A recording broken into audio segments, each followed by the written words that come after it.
Greetings, greetings. A beautiful Friday, nice and wet in Joburg.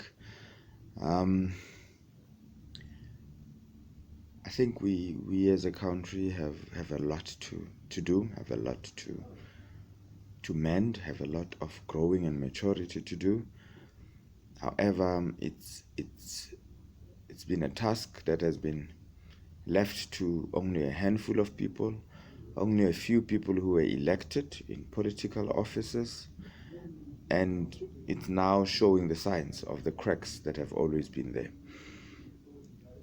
This morning, I would like to support the statement that our President Cyril Ramaphosa put out last night about the spate of lawlessness, gender-based violence, xenophobia, the abductions of children. It is fortunately nothing we haven't heard before. We have been here before. Probably not all forms of violence and abuse and child abduction as we're having now, but it's been there before, and we've had such statements before. And much as we welcome the fact that the leadership has taken that stance, we then have to look deeper and say, but then if this is a stance we've always taken, this is the stance that we've expected him to take, what now?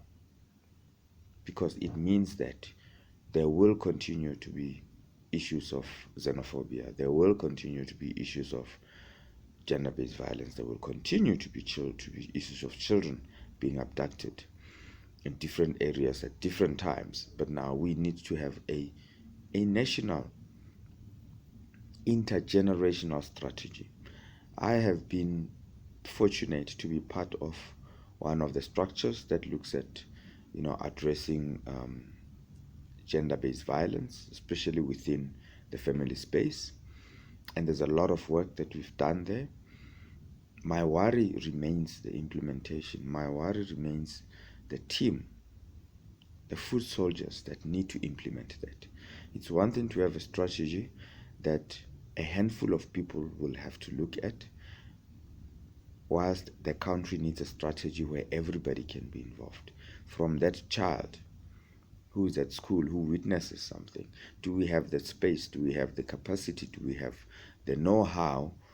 Do we have the follow-through as to how a complaint from one child gets to be handled through the school, through the parents, through the local social workers, through the local SEPs, through the local magistrate courts, through the local structures, to ensure that that is taken seriously and addressed? How do we then take a daughter that is a teenager who gets molested or who gets threats of rape and abuse to actually get their concern across? How do we then take these very women that are being abused? It's not something that comes up overnight. It's something that happens over time.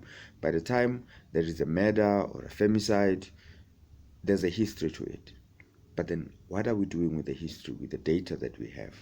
Are we involving the country at large? Are we involving the communities at large? Are we involving the families at large? The individuals? We need to empower our people. Dear President, I hear you, I support you, I feel you. We need to break it down. Break it down to a point where I know as an individual what my role will be specifically. I know I have to be responsible. I have to be accountable. I know I have to stand up against gender-based violence.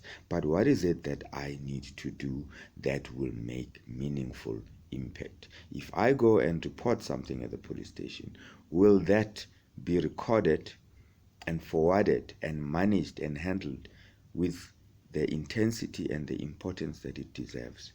If a young woman calls in and says, this is what's happening in my relationship, have we empowered, or are we looking to empower the parent of that young woman, the family of that woman, the colleagues? Everybody in that chain needs to be involved for a long-term lasting solution. Let us rethink the strategy.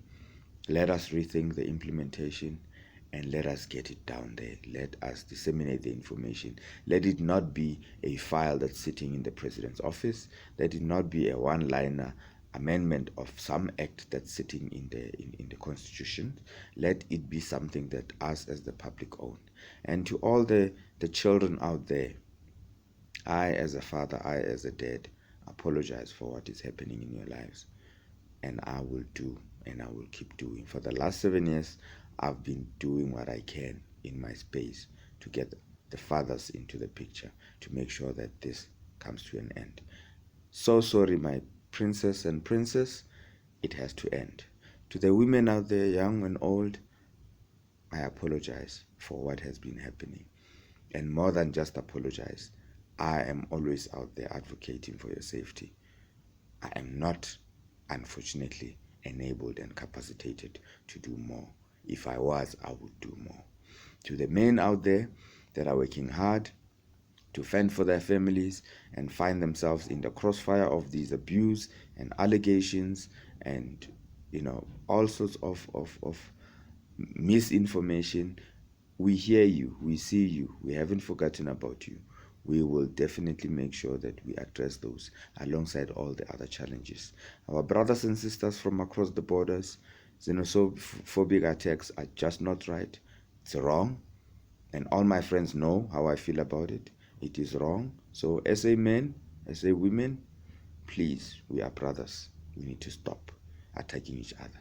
We need to address our problems, because attacking shop owners, attacking foreign nationals is not the answer to what we have as problems. So we need to stop that. I apologize to all the foreign nationals on behalf of the whole country to say there are things that needed to be handled better. There are ways that we needed to have addressed how you came into the country and how you're staying in here and what needs to happen. Violence against you is never going to be the answer. On that note, let's get working and make a difference. Thank you.